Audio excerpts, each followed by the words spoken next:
"I preyed upon the weak, the harmless, and the unsuspecting." Carl Panzram wasn't just a serial killer. He was a man who wanted to wipe out the entire human race, to become a black hole that snuffed out all life on planet Earth, and he spent his entire life proving it. Most criminals become infamous for one act. A few especially notorious ones, like some of the worst serial killers, may have a string of them. But Carl might just put them all to shame, because for him, crime wasn't just what he did, it's who he was. And this is his twisted story. By 1918, at just 27 years old, Carl Panzram was already wanted in multiple states for armed robberies, extreme violence, and brutal acts of depravity. He was going by the name of John O'Leary, and one place he figured he could disappear for a while was the U.S. military. So he enlisted in the Army in Myersdale, Pennsylvania, and almost immediately deserted. From there, he headed out to Baltimore, where he and an accomplice robbed a hotel and walked out with $1,200. The bright lights of New York City pulled him in next. With a borrowed Union card, he secured a seaman's ID and slipped onto the crew of the James S. Whitney. The ship carried him through Chile, Panama, and Costa Rica. He worked in copper mines and on oil rigs. He stole constantly, fought anyone who crossed him, and even worked as a hired enforcer, beating laborers into compliance on behalf of wealthy American owners, before taking off into the jungle. Among the indigenous tribes that he met there, Carl saw something he didn't think existed anymore. People untouched by what he called the corruption and hypocrisy of Western civilization, the forces he believed had ruined his life. That realization twisted into something worse. Soon he wasn't just dreaming of a robbery, but of sabotage, disaster, even starting a war, grand plans to kill strangers and watch the world burn. And it didn't take long before he found an opportunity to turn those fantasies into real bodies. In Panama City, Carl recruited a sailor into a ruthless scheme: steal a schooner that he'd been watching and murder the captain and crew, 6 men in total. It should have been an easy job, but his accomplice ruined everything. Drunk and impatient, the sailor tried to pull it off alone, killing all 6 crew members only to realize too late that he couldn't sail the boat by himself. He was arrested almost immediately. Carl vanished into Panama, then caught a ship back to the US, and from there made his way to Glasgow, Scotland.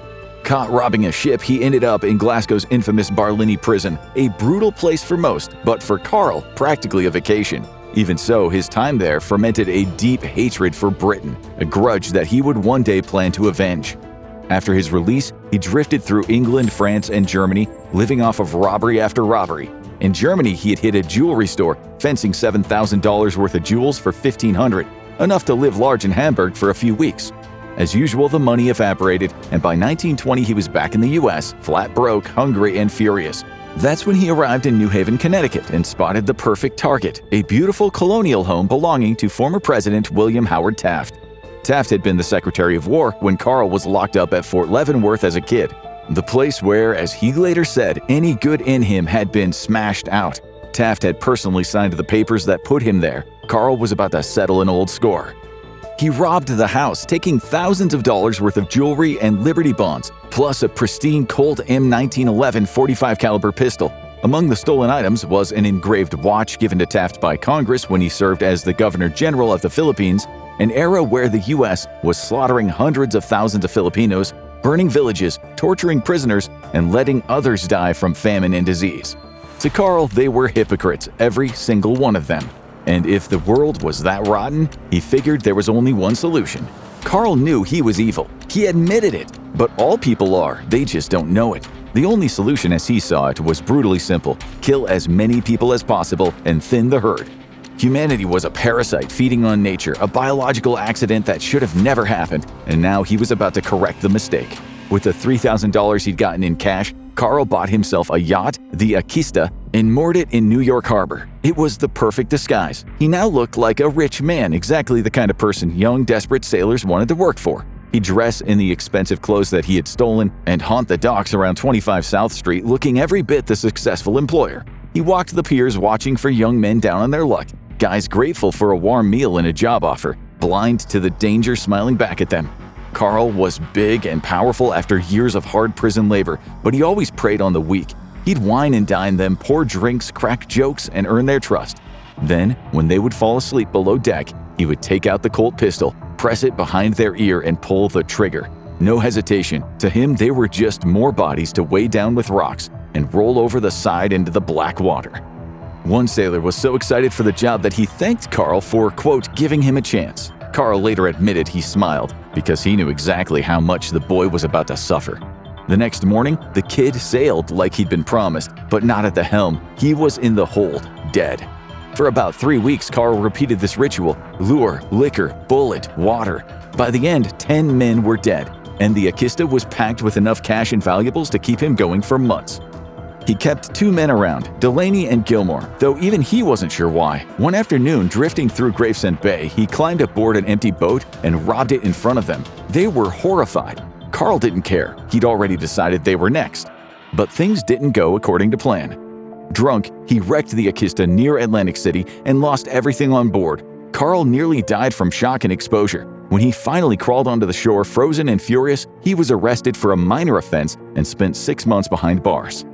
But losing the Akista wasn't rock bottom for Carl Panzram. It wasn't even close, because the day he walked out of that jail, he was ready to unleash something even worse. And this time, his victims wouldn't even make it into the water.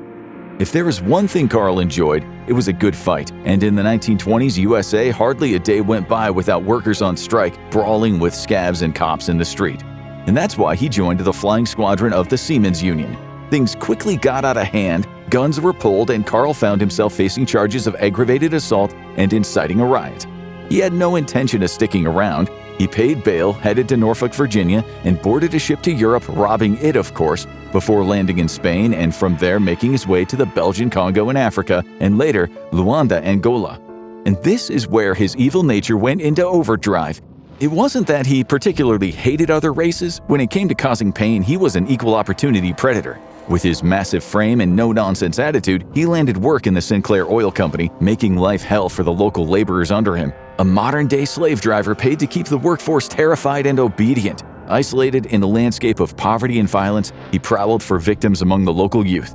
He eventually found one he considered handsome, lured him into a secluded place, assaulted him at gunpoint, and left him with his brains spilling into the dirt.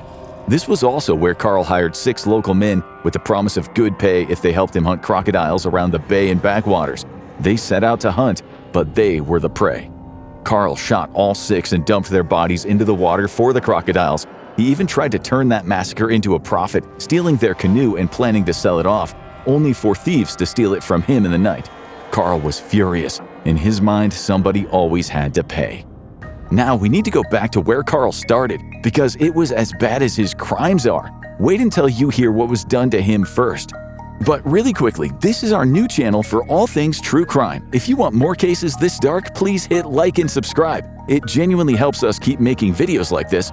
And let us know in the comments who you want us to cover next.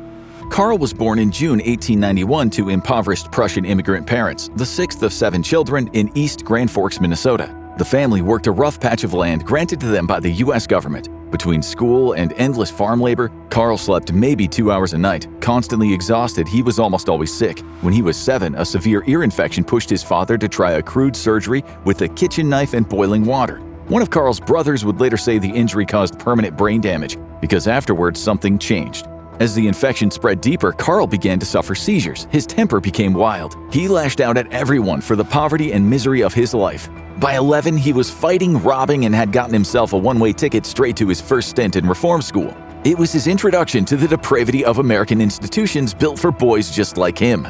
Even though they were just boys, the punishments doled out by the school were brutal. It was so bad that the room the boys were taken to for their punishments was nicknamed the paint shop, because victims came out painted black and blue with bruises. But in the darkness of that school, Carl learned something dangerous.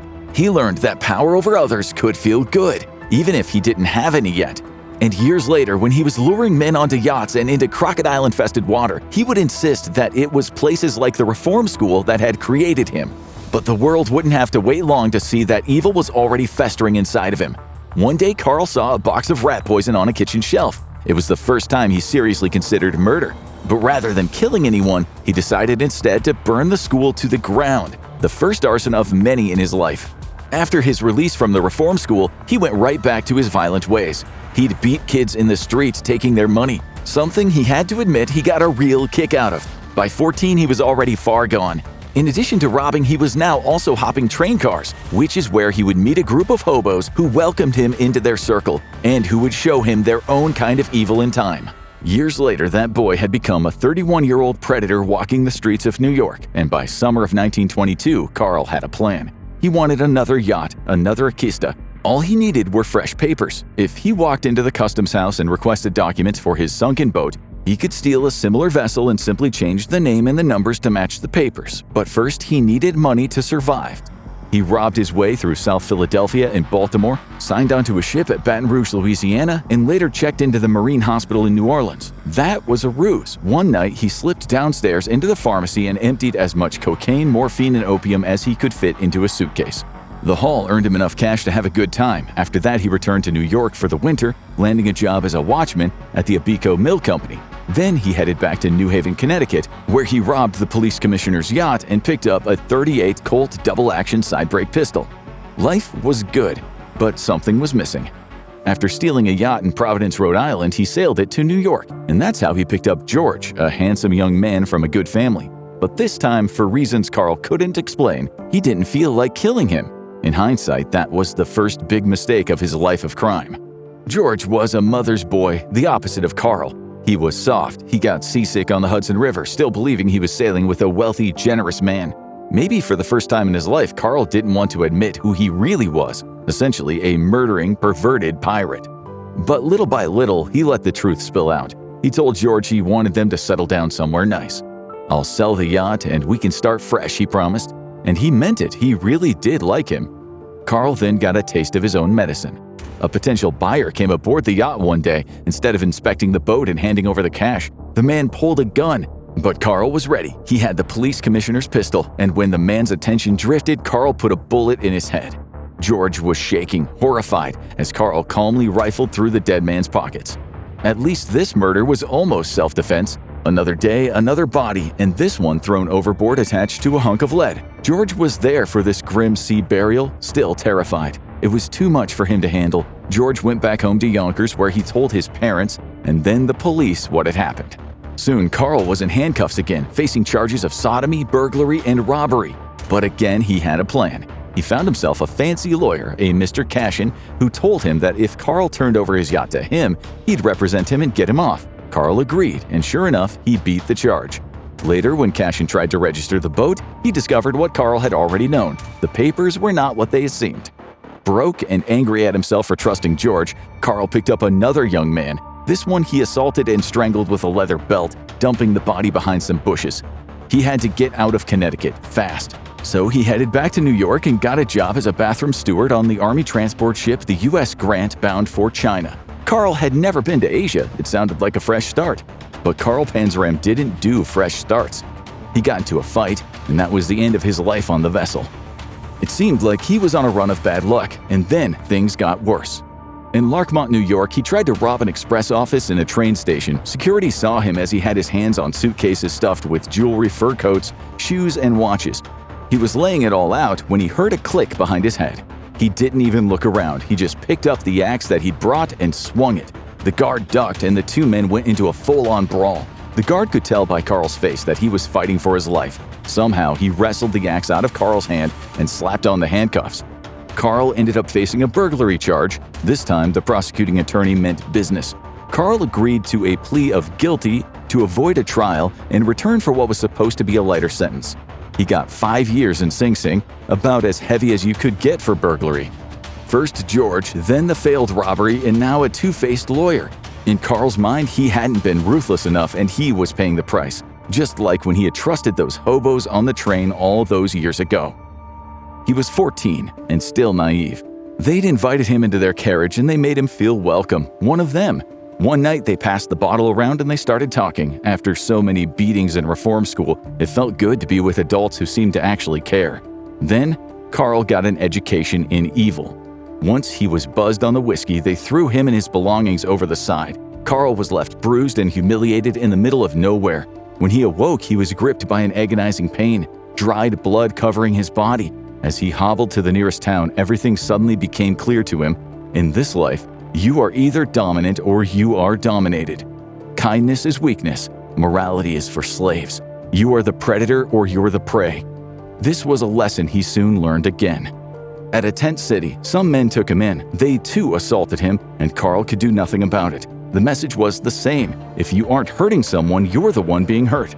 But the world wasn't done teaching him lessons. The worst one was still coming, the one that shaped everything he became.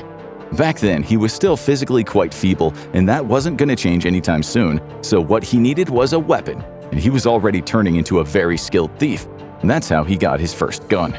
The sheer power it gave to him was intoxicating, but he was overexcited, and after sticking his gun into too many faces, the cops picked him up.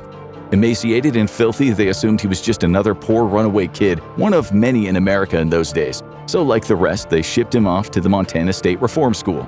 Carl was older now. He'd grown stronger. This time, when the guards beat him senseless, he retaliated, nearly killing the warden by smashing him over the head with a piece of wood. For that, he got his first real taste of solitary confinement. And fighting back felt good. And Carl was about to meet someone who would help unleash his rage on an entire state. Later that year, he and a guy named James broke out. After stealing a stash of guns, they unleashed hell on small-town Montana, burning down stores, holding people up in the street, even torching churches. Jimmy was the perfect partner, abused like Carl, full of rage. But then Jimmy slipped up. When he tried to fence some candlesticks they had stolen from a church, the police picked him up. Carl was alone again. Back on the rails, he stayed well away from the hobos this time, moving from state to state, his teenage mind trying to figure out what he was going to do with his life. One thing was certain: he liked violence, and he was good at it. He felt zero remorse. Maybe he would start killing. The U.S. Army, he thought, that was a place where a man could satisfy a bloodlust and even get a pat on the back for it. Those days as a kid were playing in his 31-year-old mind as he contemplated 5 long years in Sing Sing. The judge who sentenced him, Judge Bleakley, was just another hypocrite as far as Carl was concerned. Heading home each night to a warm bed and showing up in church on Sunday, a man who would never consider how rigged the game of life really was. But it got worse. Once locked up, the authorities discovered Carl was wanted badly in Oregon, not as O'Leary, his alias, but as Carl Panzram. He owed the state 14 years, and that meant he was now facing close to 19 years total. He'd get out around the age of 50 if he survived that long. Sing Sing wasn't as bad as he expected, at least not at first. No one bothered him much as long as he worked the coal pile. The guards didn't even carry guns or batons. The young warden, Louis Laws, was tough, but he believed men like Carl were redeemable. Laws gave inmates more responsibility and freedom, which actually reduced violence. But Carl never had the chance to get comfortable. He'd already put himself at the top of the pecking order. Even the gangsters feared him. So, one morning, without warning, the guards dragged him from his cell and transferred him to the place reserved for the worst of the worst, Clinton Correctional, known as Dannemora, or to the inmates, American Siberia. After a series of train rides into the Adirondack Mountains, Carl, his legs chained, watched the Sing Sing guards walk away. 2 Dannemora men stepped onto the train carrying shotguns and steel-tipped canes. As they passed the armed guards in the towers, no one smiled. No one said a kind word. Naked, the tattoo of eagles spread across his chest, scars everywhere from all the fights he'd had, Carl stood there shivering as he was told the rules. No talking at mealtimes or in the queue. When you walk in here, you march, no loitering. If you want to speak to a guard, you stand 6 paces back, fold your arms, and take off your hat. Violations will be punished severely. After that, Carl was handed his number, 17531. Then came a quick beating, no reason given, just a welcome gift. Every day was the same. Silence, broken only by the screams of the men being beaten. It was hell on earth. Carl didn't believe in God, but he was becoming philosophical. He knew exactly what he was: treacherous, degenerate, brutal, a human savage without conscience, pity, sympathy, or morals. But at Dannemora, he met his match. He tried to build a bomb in the workshop to blow part of the prison sky high, but the guards discovered it. They gave him the beating of a lifetime, smashing steel-tipped canes into his knees, his face, and his back. Carl knew violence better than any of them, so when he got the chance, he sprinted at a guard and cracked him across the skull with a heavy club that he'd made from furniture. The guard dropped and started having seizures. Carl figured that he'd killed him. No big deal, but the man survived. After that, he walked strangely and slurred his speech. Carl was lucky they didn't throw him into solitary, the box, indefinitely. After a few weeks, he saw what had happened to the men who went in there. They broke down completely. They were dragged across the street to the state hospital for the criminally insane. That's where Carl knew that he'd end up if he stayed much longer. It took months of perfect behavior, slaving in the workshop for 1.5 cents a day before the guards backed off. Carl still barely spoke. Silence was strictly enforced, so unlike in the other prisons he'd known, he couldn't recruit allies for a breakout. But one more year of that silence and he would go insane, never mind another 18. Slowly, he began assembling a rope ladder. If he could slip out at night, climb 30 feet up the wall, haul up his ladder and scale down the other side, he would be free. That night came. He lifted his cell door off his hinges, slipped outside into the dark and climbed a section of wall with small footholds. At the top, he secured a ladder using the hooks that he'd fashioned from garden tools and started his descent. Then, one section gave away. The ladder snapped and Carl plummeted 25 feet onto the concrete. Both ankles shattered, both legs broke. His spine was injured. When the adrenaline faded, the pain was beyond anything he'd ever known. He lay there all night until he passed out.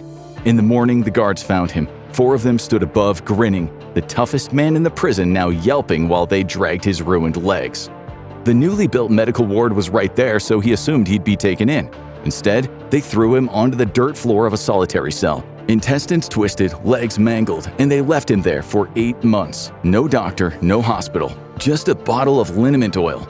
He had to reset his own bones, pulling them straight by hand. Eventually, they fused on their own. For the rest of his life, his legs would give him pain. After 14 months, still in agony, they finally took him to a hospital. It was a miracle that he was alive. They put him under and operated to repair the internal rupture. When he awoke, he was missing a testicle. This being Carl, 5 days later he decided it was time to test how he functioned. He left his hospital bed and attacked an inmate. He was caught in the act and thrown back into solitary. From then on, he was completely ignored except when food was shoved under the door. The very few friends that he had outside wrote letters, but the letters were destroyed. One day, prison inspectors visited his cell as he sat in the corner like a trapped rat. They were supposed to check that conditions were humane. Instead, they told him bluntly, "This is what you deserve." Carl would later write down his thoughts about this time in his life. Quote, "The more they misused me, the more I was filled with the spirit of hatred and revenge. There was no room for such feelings as love, pity, kindness, or honor, or decency. I hated everybody I saw." He spent years in that dungeon thinking about the past. Truth be told, the only person he ever really trusted was James. James had been a true friend. What he lacked in brains and brawn, he made up for in loyalty. "To hell with it," Carl once thought. "I'll join the US Army and kill people for flag and country." And the Army would change him forever, not by fixing him, but by finishing what his childhood had started. He was a 16-year-old kid when he turned up at the recruiting office at Fort William Henry Harrison in Montana. His breath stank of whiskey. He'd been wasted the night before, but they took him in anyway. Carl was no slacker. He excelled at weapons training at boot camp and was better than most of the boys, even some of the men when it came to physical tasks. Still, there was one major problem with Carl Panzram. He couldn't take an order. He could probably lead men into battle without flinching, but without discipline, he was a lost cause. And there was another disappointment, the lack of alcohol. He'd stalk the barracks at night thinking about taking one of the weak recruits aside for abuse, but without alcohol, it wasn't the same. Worse, it's tricky breaking out of camp at night, robbing churches, and drinking with the money he'd stolen. When they eventually caught him, he had a sack full of uniforms that he planned to sell. That was larceny, but in the military, it was pretty much treason. They didn't know what to do with him, so the case went up the chain of command and landed on the desk of William Howard Taft, who did not mess around. Carl was sent to the military prison at Fort Leavenworth. Of all the abuse and beatings Carl had already experienced, Leavenworth was 100 times worse. Thieves and murderers prowled the grounds as rumors spread that Carl had stolen from his own country. The officers gambled on how long he'd last. He was tough, but every single night he was no match for the men who assaulted and beat him. He never cried, never complained, and never surrendered, making sure that in every attack someone got hurt. Once, guards beat him so badly that he lay sprawled out, barely conscious, covered in blood. The guards waiting for the prisoners to finish him off, but no one did. Something changed that day. No one liked the guards, so when Carl, a teenager, took their beatings like a man, he gained respect. The guards' favorite torture was strapping men into a straitjacket so tight that they passed out. Carl took it smiling. Respect turned into admiration. The guards went further, marching Carl all day with a ball and chain on his legs to break him, but it only made him stronger and angrier. Months turned into years, and Carl quickly grew into a man, 6 feet tall, 200 pounds of solid muscle, arms as thick as lumber. He began getting revenge on the men who had abused him, using the only method he understood.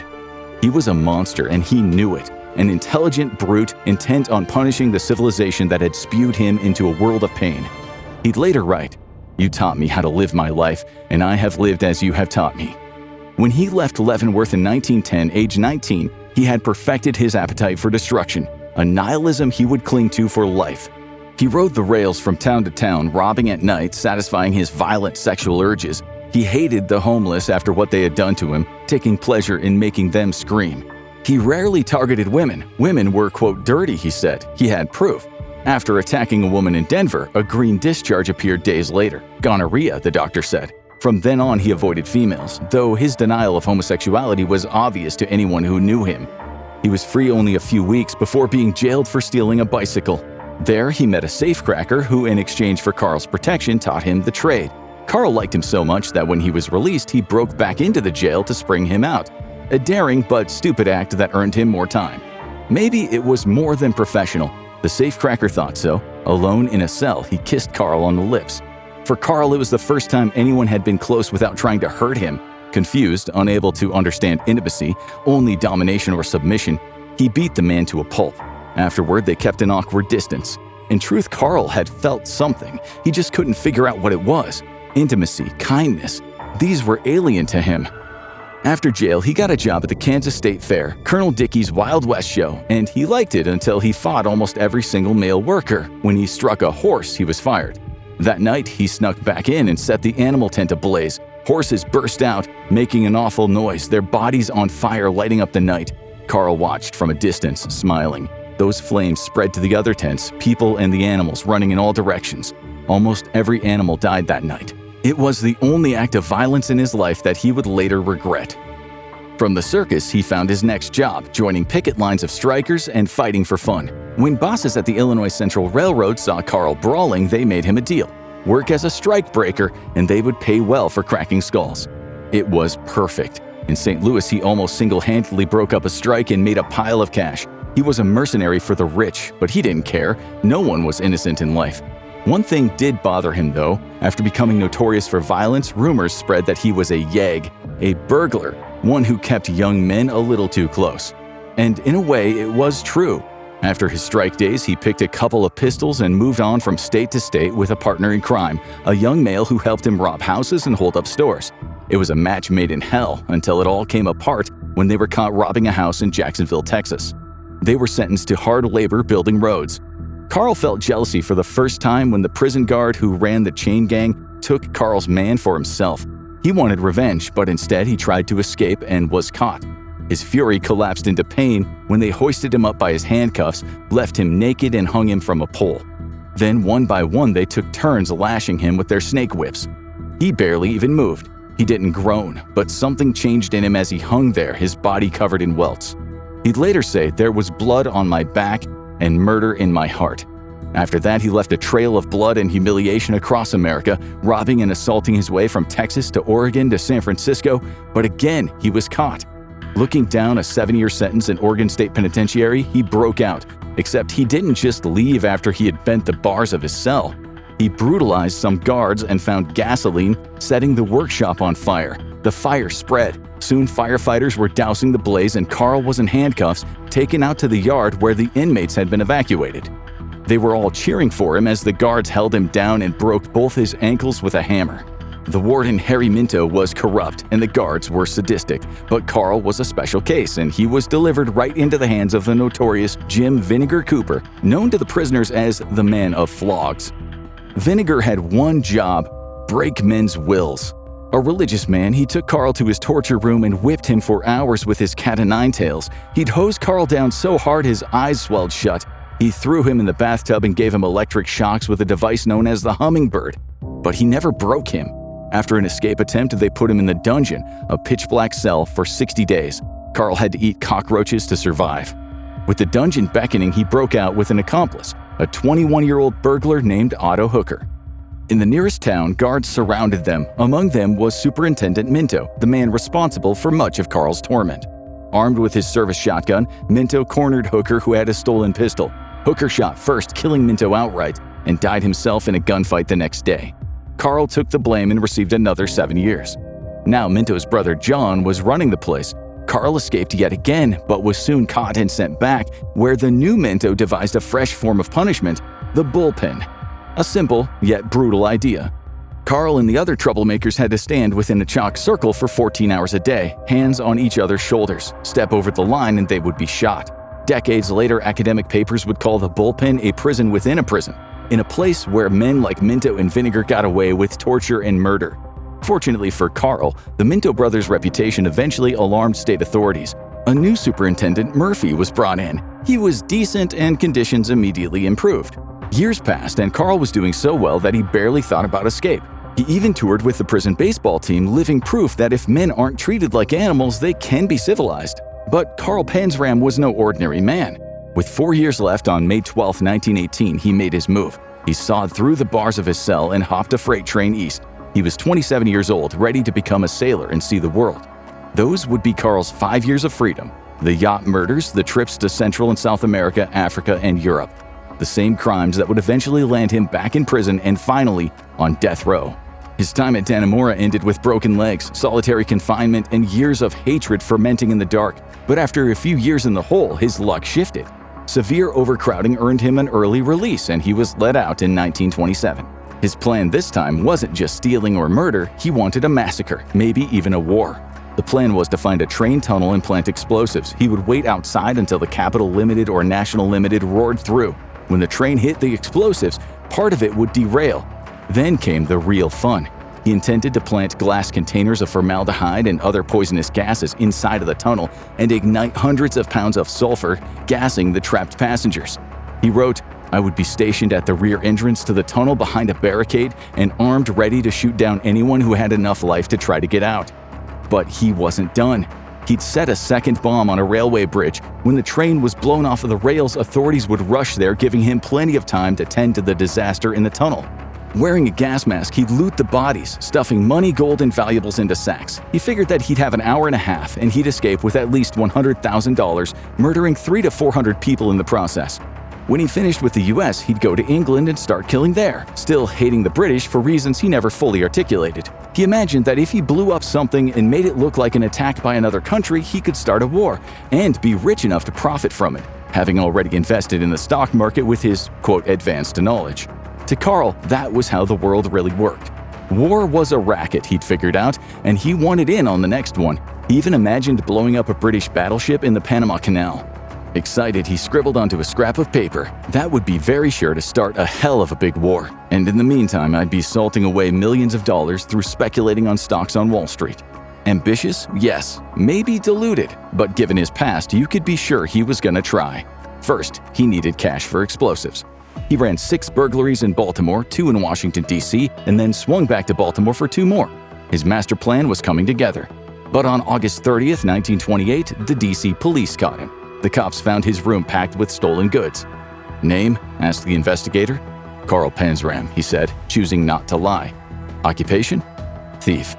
The investigator smiled, thinking he was joking. Carl just glared, but then he shocked everyone by confessing he'd killed too many people to care about burglaries.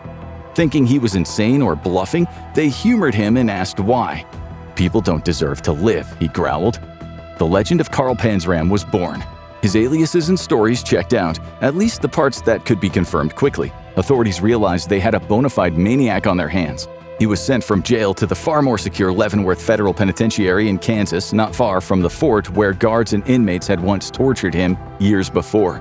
He was done with running, done with grand plans, maybe even done with murder, as long as no one bothered him. One day in the mess hall, he stood up and announced, "You all know who I am and what I've done. I will kill the first man that bothers me." It worked. The prisoners kept their distance. Still, when civilian laundry foreman Robert Warnke interrupted his peace in the laundry room, Carl ripped his steel pipe from the wall and beat Warnke to death. The devil was still very much directing his thoughts. It turns out the devil was also in the dead man. Warnke was a member of the Leavenworth Ku Klux Klan. They took Carl straight from the laundry room to death row. There he met a young guard he took a liking to, Henry Lesser, and he told him his life story, the story that would one day become books and movies. When Lesser first asked what Carl was in for, Carl simply said, "I reform people." Lesser almost felt sorry for him. What a wretch! But Carl had brought it on himself. Other guards had strung him up for hours by his handcuffed wrists, punching and kicking him while he hung in agony. Even the prison doctor Harris Berman took pleasure in torture. Carl never complained. He never squealed. Instead, he wrote voraciously, filling page after page with his thoughts, reading philosophy and refining his theory about crime and punishment. He wrote, "You are making criminals much faster than you are reforming those who are already in existence." He was evil and he knew it, but he never stopped believing others had played a part in creating this monster. His articulate nihilistic philosophy became a sensation among intellectuals around the world. Carl was like a specimen in the zoo, analyzed by experts, feared by most, admired by those who looked past his cruelty. In April 1929, he refused legal representation in court and asked for no clemency. Back in his cell, he wrote to President Herbert Hoover asking that there be no delay to his execution. When anti-death penalty activists sent him letters begging him to fight for his life, he wrote back threatening to murder them. He described in graphic detail what he had done to young men, confessing to 21 murders, but he might have killed over 100, and he'd abused or stolen from possibly thousands. He just wanted an end to the pain. On September 5, 1930, as he walked to the gallows, academics, wealthy spectators, police, and journalists crowded to see this highly unusual, intelligent beast of a human being. The executioner fiddled with the ropes as Carl, showing no fear at all, snarled, "Hurry it up. I could kill a dozen men while you're fooling around." When the executioner tried to push his head toward the noose, Carl spat in his face and slipped his neck in by himself. When the warden asked if Carl had any last words, he was met with a torrent of curses. Carl told the crowd what he thought of the world, how rotten humanity was. Then, silence. The executioner pulled the lever. The trap door dropped. Carl's neck snapped. It was over. His family wanted nothing to do with him. Penniless, he was buried in a pauper's grave. No name etched onto the stone, just a number, 31614. One of his last letters to Henry Lesser he'd signed off. "I'm sorry for only two things. These two things are, I'm sorry that I have mistreated a few animals in my lifetime, and I am sorry that I am unable to murder the whole damned human race." Carl Panzram blamed the world for what he became. Schools, prisons, churches, guards, wardens, judges, even presidents. Whether you think that's just an excuse or a brutal kind of truth is up to you. If you'd like us to cover more cases like this, where the line between monster and the world that made him isn't so clear, make sure to like the video, subscribe, and tell us in the comments who we should cover next.